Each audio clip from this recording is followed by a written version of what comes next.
स्वागत है आपका एक और नई वीडियो RMS एजुकेशन में। और आज जो हम देखने वाले हैं वो है हमारा पशुपालन। ठीक है, तो पशुपालन का हम चैप्टर 1 आज देखेंगे, जिसके सभी क्वेश्चन हम कवर करने वाले हैं विथ PDF नोट्स एंड जो भी आपको मटेरियल्स मिलने वाले हैं सभी का हम देखने वाले हैं। ठीक है, तो यहाँ पे जल्दी से क्विक रिमाइंडर कर लेते हैं अपन ने क्या कर लिया। अभी अपन ने फसल का चैप्टर 1 एंड चैप्टर 2 ऑलरेडी डाल चुके हैं हम 1 और 2 एंड पशुपालन का चैप्टर 1 है। ठीक है, अभी चैप्टर 1 पशुपालन का एंड 12th वालों के लिए भी आज वीडियो आ जाएगी आई एम श्योर। ठीक है, तो करना कुछ नहीं है आपको, जैसा भी हो सपोर्ट दिखाना है बस। ठीक है, अभी भी गाइस कुछ भी नहीं आया है। ठीक है, 2 वीडियो अपनी जा चुकी हैं और यहाँ पर देख सकते हैं सभी PDF ऑलरेडी डल चुके हैं। सिर्फ एक ही जो बंदा है वो ऑलरेडी अभी एक ही है, अभी और स्टूडेंट्स ने ज्वाइन नहीं किया है। आई एम वेरी डिसअपॉइंटेड कि इतनी मेहनत करने के बाद भी कोई नहीं आ पा रहा है। तो यार मैं सिर्फ 5 चैप्टर ही तक ही अपनी जो है सीरीज़ अभी लेके चल रहा हूँ, क्योंकि अगर इन केस 10 स्टूडेंट्स भी नहीं आते हैं तो मेहनत करने का कोई मतलब नहीं है गाइस। क्योंकि यार मोनेटाइज तो ऑलरेडी नहीं है। अगर आप सिर्फ 1 साल की मेहनत के लिए 150 रुपीज़ भी आपके लिए ज़्यादा है तो यार इसमें फिर मैं कुछ नहीं कर पाऊँगा। ठीक है, इससे बेकार चीज़ कुछ भी नहीं होगी। ठीक है, तो ठीक है, कोई इशू नहीं है। देखिए कोर्स का अपना 299 है, मैं आपको एक बार रिमाइंड कर दे रहा हूँ। जस्ट 100 यूज़र के 99 प्लेसेस खाली हैं अभी 11th क्लास के लिए, और ये आपको अभी मात्र 150 रुपीज़ में मिलेगा। ठीक है, और आप जस्ट अगर PDF लेना चाहते हैं तो PDF ले सकते हैं आप। PDF जस्ट आपको मात्र 10 रुपीज़ में PDF मिल जाएगी, जिसमें सब आपको यही PDF मिलेगी। अगर आप 150 में परचेज़ करते हो तो आपको हिंदी और इंग्लिश दोनों PDF मिलेंगी, जो कि आप जो भी बेटर लगे आपको उससे पढ़ सकते हैं। ठीक है, मैं समझ पा रहा हूँ कि त्रैमासिक एग्ज़ाम जैसे ही आएंगे इसकी रीच बढ़ेगी और तभी बंदे जो है इसको परचेज़ करेंगे। बट मैं आपको एक चीज़ क्लियर कर देता हूँ, त्रैमासिक एग्ज़ाम वार्षिक और अर्धवार्षिक के लिए मैं जो है लिंक शेयर करूँगा जो कि पब्लिकली नहीं होंगी, जहाँ पर जो भी अपन पेपर वगैरह या जो भी डिस्कस करेंगे वो जो ग्रुप के मेंबर्स हैं उनके लिए ही होंगी। इंपॉर्टेंट क्वेश्चन एंड अदर जो भी चीज़ें होंगी वो प्राइवेट लिंक्स में जाएंगी, टेलीग्राम पर या फिर यूट्यूब पे आएंगी, तो आप पब्लिकली अवेलेबल नहीं होंगी। ठीक है, ओके ठीक है। तो आज हम जो पढ़ेंगे और वो है पशुपालन का प्रारंभिक अध्ययन, जो हमारा फर्स्ट चैप्टर है प्रीमियरली एजुकेशन। ठीक है, तो इसके वास्तविक प्रश्न से स्टार्ट करते हैं। ऑब्जेक्टिव टाइप क्वेश्चन है हमारे, बहुविकल्पी प्रश्न। ठीक है, विश्व के पशुओं की संख्या का कितना प्रतिशत भारत में पाया जाता है, मतलब ऑल ओवर जो वर्ल्ड है उसमें सिर्फ भारत जो एग्जिस्ट करता है उसमें पशुओं का कितना प्रतिशत, तो 20% जो है, लगभग 20% जो है आउट ऑफ 100 जो है सिर्फ भारत में पाया जाता है। ठीक है, और सन 1990 में भारत में गौ पशुओं से प्राप्त होने वाली शुद्ध वार्षिक आय, मतलब कि पशुओं से केवल शुद्ध वार्षिक आय कितनी प्राप्त होती है, 25,500 करोड़, यानी 25,500 करोड़। ठीक है, गौसदन योजना प्रारंभ की गई थी। गौसदन योजना जो 1952 में की गई थी। ठीक है, भारत में पशुओं की हीन दशा का कारण, तो यहाँ पर देखिए किसानों की निर्धनता, अच्छे चारे की कमी और कुप्रबंधन।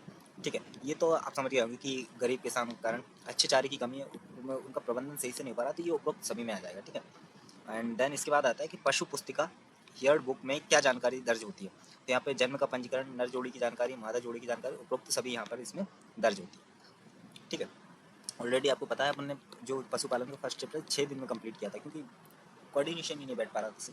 बट स्टिल आप लोगों के लिए जो कि मेरे पास कमेंट्स आते हैं, अभी 12th वाले बच्चों को, 12th का जो स्टूडेंट था उसके भी कमेंट्स मुझे देखने को मिले थे कि वीडियोस लाने के लिए, तो मैंने सोचा चलो ठीक है करते हैं, क्या इशू होगा।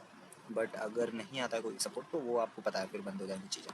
ठीक है, तो मैं ऐसा नहीं चाह रहा हूँ, तो आप भी ऐसा ना चाहें बेहतर होगा। ठीक है, पशुधन द्वारा प्राप्त पदार्थों में सर्वाधिक आर्थिक योगदान किसका है, तो यहाँ पर दुग्ध जो है सर्वाधिक पशुओं से अपन जो निकालते हैं दुग्ध ही निकलता है। जैसे अगर बाल और ऊन की बात करूँ तो ये भेड़ से जो निकलते हैं उनको, वो भी एक साधन है, बट यहाँ पर दूध सबसे ज़्यादा निकालते हैं। ठीक है, अब इसके बाद आते हैं कि भारत में सबसे पहले प्रारंभ की गई योजना कौन सी थी, तो यहाँ पे सबसे पहले जो है गौ सदन योजना प्रारंभ की गई थी। इसके बाद केंद्रीय भीड़ एवं ऊन अनुसंधान संस्थान स्थित है, तो ये अंबिका नगर में है। ठीक है, कहाँ है, अंबिका नगर में। ठीक है, निम्न में से किस पदार्थ से सर्वाधिक विदेशी मुद्रा प्राप्त होती है, चमड़ा जो है, जो चमड़ा होता है, जैसे ये मरने के बाद निकालते हो तो बेटर है, क्योंकि जिन अगर उनको मार कर निकाल रहे हैं तो यार ये गलत है। ठीक है, बट क्या कर सकते हैं, जो किताबी ज्ञान है वही है। ठीक है, केंद्रीय भैंस अनुसंधान संस्थान स्थित है, केंद्रीय, यहाँ पर देखिए ये भीड़ एवं ऊन था, ये भैंस अनुसंधान, तो ये हिसार में स्थित है। ठीक है, अब इसके बाद आता है केंद्रित ग्राम योजना किस वर्ष में प्रारंभ की गई थी, तो ये 1948 में प्रारंभ की गई थी। अब इसके बाद में ये हाईलाइट हुए हैं, ये अपने जो है उत्तर है। ठीक है, एक गाय का औसत ब्याज 300 दिनों का होता है, और केंद्रित ग्राम योजना 1948 में प्रारंभ की गई थी। चारे की समस्या का हल व साइलेज व हे बनाकर किया जाता है, का हल ये साइलेज व है, ये दोनों इसके जो है वर्ड हैं जहाँ रिक्त स्थान में आया था। ठीक है, उसके बाद भारतीय पशु चिकित्सा अनुसंधान संस्थान, तो ये इज्जत नगर इसका रिक्त स्थान हो जाएगा। इज्जत नगर में कहाँ है पशु चिकित्सा अनुसंधान? इज्जत नगर में। मध्य प्रदेश में स्थित रेमंड भ्रूण शोध केंद्र, ये बिलासपुर में है। ठीक है, कहाँ है? बिलासपुर में। केंद्रीय वीर्य प्रयोगशाला, तो ये करनाल में है। ठीक है, वीर्य जो स्पर्म होता है उसकी प्रयोगशाला है। ठीक है, स्पर्म। राष्ट्रीय आय का लगभग 5 से 9% हिस्सा पशुधन से प्राप्त होता है। राष्ट्रीय आय का कितना होता है? जो अपन ने अगर फसल में आपने पढ़ा होगा तो उसका ऑलमोस्ट जो है 25% आ रहा था। ठीक है, बट यहाँ जो आ रहा है 5.9% आ रहा है। तो देख रहे हो, अगर इसको ऐड कर दूँ मैं 25 से 31% तो जो है किसान ही दे रहे हैं। ठीक है, केंद्रीय बकरी अनुसंधान संस्थान जो फरय मथुरा में स्थित है। कहाँ? फरय मथुरा में। और इसके बाद सत्यासत्ता आते हैं हमारे। तो भारत की जनसंख्या का 20% भाग कृषि पर आधारित है। किस पर आधारित है? कृषि पर आधारित है। सॉरी, हाँ, कृषि पर आधारित है। फिर इसके बाद में जीवांश खाद के अधिक प्रयोग से भूमि की उर्वरता घटती है। तो ये तो गलत हो जाएगा। खच्चर एवं मालवाहक पशु है। खच्चर एक मालवाहक, हाँ ये सही है। बकरियों की संख्या मध्य प्रदेश में सर्वाधिक है। हाँ ये भी सही है। बकरियों, अगर कोई पूछा कि बकरियों की सर्वाधिक संख्या किस राज्य में है, तो भी मध्य प्रदेश ही आएगा, चाहे वो किसी भी फॉर्म में, सही विकल्प रिक्त स्थान या किसी भी फॉर्म में हो, वो मध्य प्रदेश ही आने वाला है। उत्तम सारणी योजना पशु नस्ल सुधार से संबंधित है। हाँ ये सही बात है। देखिए, क्योंकि उत्तम सारणी का क्या होगा? वीर्य भी उत्तम होगा और उत्तम वीर्य से उत्तम बछड़ा पैदा होगा। ठीक है, तो ये एक अपनी थ्योरी है क्यों ये योजना, जो उत्तम सारणी योजना जो है चलाई गई थी। ठीक है, केंद्रित ग्राम योजना में कृत्रिम गर्भाधान पर विशेष जोर दिया जाता है। हाँ, कृत्रिम गर्भाधान क्या होता है कि वीर्य को अलग से इंसर्ट किया जाता है। ठीक है, इंसर्ट मतलब समझते हो ना, डालना, अलग से किया जाता है। ठीक है, ओके। इसके बाद आती है हमारी सही जोड़ियाँ होती हैं। तो भारतीय पशु चिकित्सा संस्थान, तो यार इसका में भी यार ये राष्ट्रीय डेयरी, हाँ ये सही है। ठीक है, संस्थान ऐता नगर में है। केंद्रीय भीड़ एवं अनुसंधान संस्थान अंबिका नगर में है। भारतीय कृषि अनुसंधान संस्थान जो है नई दिल्ली में है। राष्ट्रीय डेयरी अनुसंधान संस्थान कहाँ है? करनाल में है। और केंद्रीय बकरी अनुसंधान संस्थान फरय नगर है ना। ठीक है, अब वन वर्ड में उत्तर आते हैं हमारे कि मध्य प्रदेश में कुल पशु संख्या तो 4 पॉइंट मध्य प्रदेश में खाली। ठीक है, 4.8 करोड़ सीआर में, समझ रहा है। ठीक है, इसके बाद में केंद्रीय प्रशीतित वीर्य प्रयोगशाला हसरगट्टा कर्नाटक में। ठीक है, भारत में वीर्य प्रशीतन केंद्रों की संख्या, तो वीर्य प्रशीतन जो केंद्र 48 है। ठीक है, रेड डेन किसकी नस्ल है? तो रेड डेन एक गाय की नस्ल है। किसकी? गाय की। ये फर्स्ट चैप्टर है, वो मत समझ लीजिए। इसके बाद में बहुत सारे चैप्टर में आपने बहुत कुछ पढ़ने वाले हैं। ऑलरेडी नोट्स प्रिपेयर हो गए हैं। ठीक है, बाकी वीडियोस ही रहे हैं। 12th के भी 2 चैप्टर फर्दर कंप्लीट हो चुके हैं। पशुपालन के भी 2 चैप्टर हो चुके हैं अपने, जिनका अभी मतलब कि आज अगर 12th का वीडियो आ जाता है तो अपने 3 और पीडीएफ ऑलरेडी रेडी पड़े हैं, उनके वीडियोस आने बाकी हैं। तो आई होप कि मैं चाह रहा हूँ कि 5 चैप्टर खत्म होने से पहले मिनिमम 10 स्टूडेंट्स ज्वाइन कर लें। ठीक है, देखते हैं जिसके भी अगर 11th के ज्वाइन होते हैं तो 11th को कंटिन्यू करेंगे, और 12th के ज्वाइन होते हैं 12th को कंटिन्यू करेंगे। That's it. ठीक है, नियंत्रण प्रजनन क्या है? तो यहाँ पर प्रमाणित सांडों द्वारा ही गाय का मिलान। ठीक है, नियंत्रण प्रजनन क्या है कि अगर खुला छोड़ दिया जाए तो प्रजनन की संख्या जैसे बरसात में रहती है, ठीक है, वो लाभ होता रहता है। बट अगर उनको नियंत्रण कर दिया जाए तो जो अपन टारगेट कर रहे हैं वही ऑडियंस अपने अचीव कर सकते हैं, लाइक यूट्यूब। ठीक है, अति लघु उत्तरीय प्रश्न वेरी शॉर्ट आंसर में देखते हैं। पशु प्रजनन की 4 समस्याएं। तो आनुवंशिक कमजोर होती है, कृत्रिम गर्भाधान की, अब मान के चलिए वीर्य इंसर्ट किया बट वो गर्भपात हो ही नहीं पाया, सॉरी गर्भवती हो ही नहीं पाई गाय या भैंस जो भी है, तो वो फिर विफल हो जाता है। पोषण की कमी, पोषण का भी एक, और रोग नियंत्रण की असावधानी। रोग नियंत्रण का कोई ऐसा स्पेसिफिक वो नहीं है अपने इधर, तो ये भी एक कारण होता है। भारत में पशुओं की हिंदशा के 4 कारण लिखना आपने। गरीब किसानों की स्थिति जो ऑलरेडी बढ़ चुके हैं अपन सही विकल्प में, ये चारों वही है। उचित प्रबंधन का अभाव, ये कुप्रबंधन था ना, वो यही है। ठीक है, पौष्टिक आहार की कमी, चाहिए अच्छा चारा या अच्छा जो है भोजन ना मिल पाना।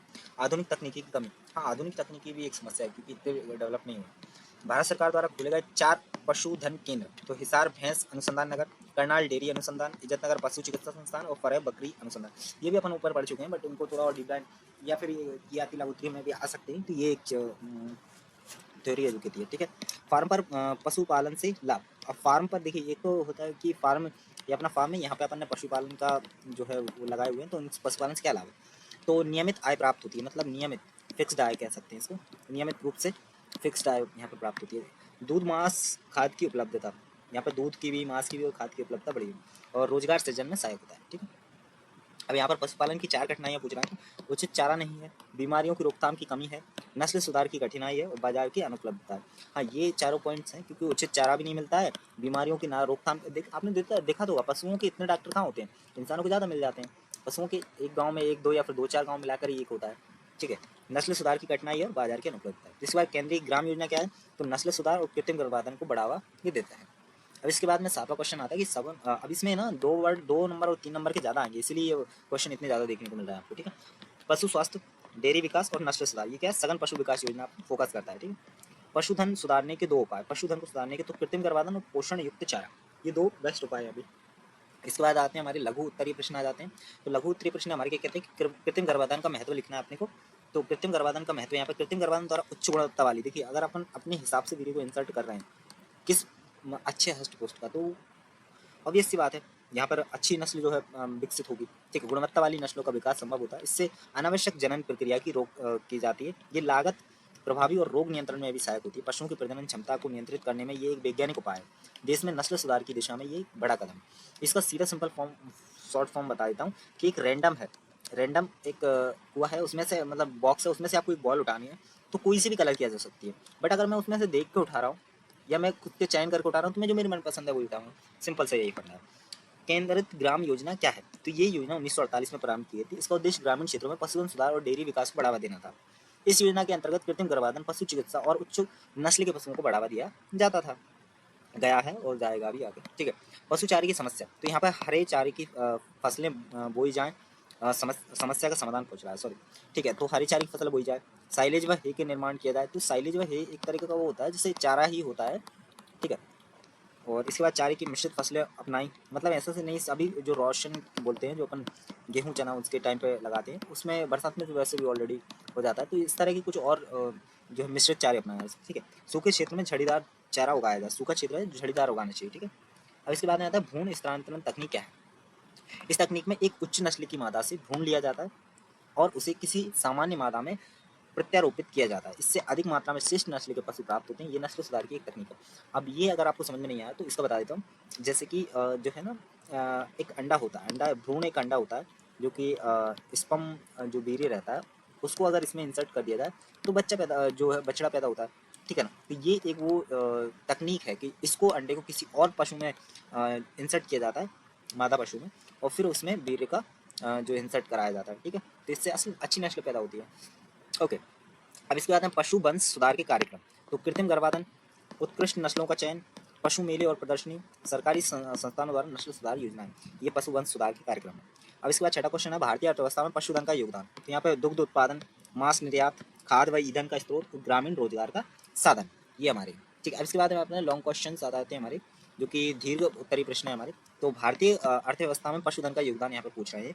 भारत एक कृषि प्रधान देश है और पशुधन इसका महत्वपूर्ण हिस्सा है। तो जिस किसान के पास गाय भैंस हमेशा होती है, ठीक है, तो ये इस तरीके से सोच सकते हैं आप। दुग्ध उत्पादन में भारत विश्व में अग्रणी है, मतलब आगे है। जो ग्रामीण आजीविका का मुख्य स्रोत है, जो ग्रामीण में जो जीवन यापन कर रहे हैं उनका एक मुख्य स्रोत है, ठीक है। पशुओं से प्राप्त दुग्ध, मांस, चमड़ा, ऊन आदि से देश को विदेशों को भी प्राप्त होता है। ग्रामीण क्षेत्रों में पशुपालन रोजगार का बड़ा साधन है। खाद व ईंधन की आपूर्ति भी पशुओं द्वारा होती है। ट्रैक्टर की अनुपस्थिति में बैल खेती की जुताई करते हैं। मादा पशु दूध देती हैं और नर पशु बोझा ढोने में सहायक होते हैं। पशुपालन से आय में वृद्धि होती है जिससे जीवन स्तर सुधार होता है। अब ऑब्वियस सी बात है, पहले बैल वगैरह चलते थे, अभी तो ट्रैक्टर आ गए, बट कुछ लोग अभी भी कर रहे हैं, ठीक है। तो ये परंपरागत एक श्रेणी है अपनी, ठीक है। तो उस प्रकार है ये। अब भारत में पशुओं की दयनीय स्थिति के कारण एवं उन्नत बनाने के उपाय भी। अब क्या कारण है और क्या उपाय हो सकते हैं, वो दोनों पूछ रहा है, ठीक है। तो भारत में पशुधन की स्थिति चिंताजनक है। हाँ, ऑब्वियस सी बात है, बरसात में किस तरह से जो घूमती हैं वो आपको भी पता है। मुख्य कारण में पोषण की कमी, ठीक है, अस्वस्थ आवास, किसानों की निर्धनता और आधुनिक तकनीकी का अभाव है। पशुओं को पर्याप्त मात्रा में संतुलित चारा नहीं मिलता, जिससे उनकी उत्पादन क्षमता घट जाती है। साथ ही नस्ल सुधार हेतु वैज्ञानिक विधियों का अभाव है। रोग नियंत्रण के पर्याप्त साधन उपलब्ध नहीं है और पशु चिकित्सा सेवाएं गांवों तक नहीं होती हैं, ठीक है। ऑब्वियस सी बात है, गांवों में कहाँ डॉक्टर देखने को मिलते हैं आपको, ठीक है। इन समस्याओं से निपटने के लिए कुछ ठोस उपाय हैं। सर्वप्रथम सरकार को किसानों को प्रशिक्षण और आर्थिक सहायता प्रदान करनी चाहिए, जो कि होने वाली तो नहीं है, बट किताबी ज्ञान है तो पढ़ लेते हैं। पशुओं को संतुलित आहार उपलब्ध कराना चाहिए। कृत्रिम गर्भाधान और भ्रूण स्थानांतरण जैसी तकनीकों का विस्तार आवश्यक है। ये तो आप किताबों में ही पढ़ते हैं, ये तो अपने रियलिटी में तो गाँव या फिर आसपास के अपने जो शहर है उसमें तो सुना भी नहीं होगा। ये बड़े स्तर पर होता है, बड़े क्षेत्रों में अगर कोई कर रहा है डेयरी फार्म वगैरह, हरियाणा में आई थिंक ये ज़्यादातर होता है, ठीक है। साथ ही पशु चिकित्सालयों की संख्या बढ़ाई जानी चाहिए। इन उपायों से पशुओं की स्थिति में सुधार आ सकता है और दुग्ध उत्पादन व आर्थिक लाभ भी बढ़ाया जा सकता है, ठीक है। अब इसके बाद आता है फार्म पर पाले जाने वाले पशुओं का महत्व। फार्म पर पाले जाने वाले पशुओं का क्या महत्व है। तो फार्म पर पाले जाने वाले पशुओं से कई प्रकार के लाभ होते हैं। सबसे पहले ये किसानों को नियमित और अतिरिक्त आय का स्रोत प्रदान करता है। नियमित यानी कि नियमानुसार, ठीक है, मतलब हमेशा, ठीक है। और अतिरिक्त यानी कि कृषि के अलावा भी एक आय का स्रोत हो जाता है, ठीक है। अभी गाय भैंसों जैसे पशुओं से दुग्ध उत्पादन किया जाता है, जिससे दुग्ध उत्पादकता में भी वृद्धि होती है। पशुओं से प्राप्त गोबर का उपयोग खाद व जैविक ईंधन के रूप में किया जाता है, जिससे भूमि की उर्वरकता बढ़ती है। अब यहाँ पर इसका देखिए, गाय का जो गोबर होता है उससे एक तो खाद भी बनती है, और जहाँ चूल्हे जलते हैं वहाँ कंडा बनाया जाता है। अगर आप शहर से हैं तो मे भी आपको ना पता हो, बट पता तो होगा ही, क्योंकि आप कंडा ऑनलाइन भी मंगाते होंगे। तो गाय के गोबर से बनता है।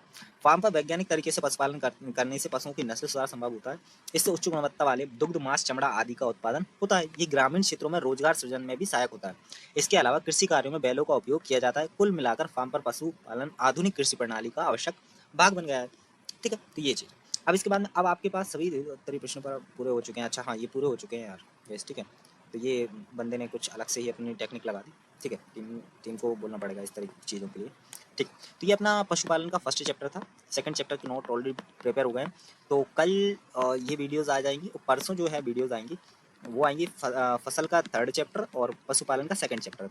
और इस बार 12th का भी एक वीडियो आ जाएगा कल। तो आप जल्दी से जल्दी अगर करते हैं तो मैं भी उस तरीके की तकनीकें अपनाऊँगा। मैं भी नई नई तकनीकें अपनाऊँगा आपको पढ़ाने के लिए। और अगर नहीं आते तो कोई बात नहीं भाई, क्या कर सकते हैं, कुछ भी नहीं किया जा सकता, ठीक है। वो आपके ऊपर डिपेंड करता है, ठीक है। तो ये सारी चीज़ें हैं यहाँ पे। तो 150 गाइज बहुत ही रीजनेबल प्राइस है, मैं कह रहा हूँ 150। It's not too much I think. 99 places बचे हुए हैं, जल्दी से जल्दी आप ज्वाइन कर लीजिए तो बेहतर होगा, ठीक है। और मैं उम्मीद करता हूँ, हाँ ऐसा नहीं है कि अगर 9 बच्चों ने पैसे दिए तो मैं उनको पढ़ाऊँगा, नहीं, वो यूट्यूब पे नहीं आएंगी, वो उनको मैं अलग से पढ़ाऊँगा, ठीक है। वो उनको अनलिस्टेड करके मैं वीडियो डाल दूंगा, और उनको खाली उनको ही ग्रुप में जो है लिंक जाएगी, शेयर होगी।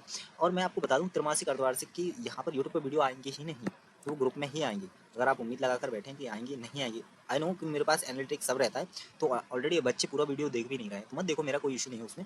जो बच्चे देख रहे हैं उनके लिए बेहतर है, नहीं देख रहे हैं कोई दिक्कत नहीं है। आपको सिर्फ महत्वपूर्ण प्रश्नों पर ध्यान नहीं देना है। अभी जो बच्चे 12th के बोल रहे थे सर इंपॉर्टेंट क्वेश्चन, भाई इंपॉर्टेंट क्वेश्चन मिल जाएंगे, पहले एक पूरा चैप्टर तो पढ़ो, आपका कोर्स तो कंप्लीट करो, क्योंकि किताबों से तो आप वैसे भी नहीं पढ़ते हैं, ठीक है। तो ये तो पढ़ो, आपको त्रैमासिक अर्धवार्षिक जैसे ही आएंगी आपको सब दिया जाएगा इंपॉर्टेंट क्वेश्चन। अगर 7 चैप्टर आने वाले हैं तो 7 चैप्टर का वो लेसन मैं आपको दूंगा जो जिससे बाहर पेपर जाएगा ही नहीं। तो वो पढ़ो ना यार, ये अभी से क्या है, अभी से इंपॉर्टेंट जो क्वेश्चन है पढ़ के क्या कर लोगे, ठीक है। तो RMS चैनल को सब्सक्राइब करें। 11th और 12th का एग्रीकल्चर का मैं कह रहा हूँ यूट्यूब पर बेस्ट चैनल है इस वक्त पे अभी, ठीक है। अगर आप सपोर्ट करते हैं तो जुलाई से फरवरी तक आपको पूरा यहाँ पर और बेस्ट बनेगा, ठीक है। तो I hope guys 150 is not enough. अगर आप चाहें तो 10 रुपये में एक PDF भी ले सकते हैं, जिसमें आपको हिंदी या इंग्लिश किसी की भी PDF मिल जाएगी। आज के लिए इतना ही, मिलते हैं नेक्स्ट वीडियो में। Keep learning and keep exploring.